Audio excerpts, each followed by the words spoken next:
pakaian itu Allah turunkan buat ibu-ibu sekalian, di samping untuk menutup aurat, satu paket dengan perhiasan gitu.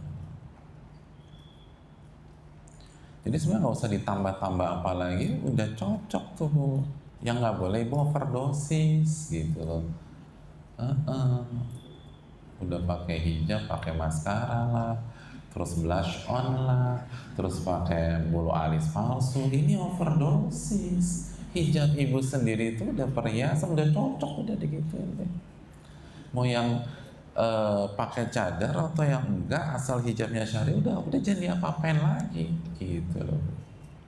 Gak usah diapa-apain lagi. Semua yang overdosis tuh nggak enak.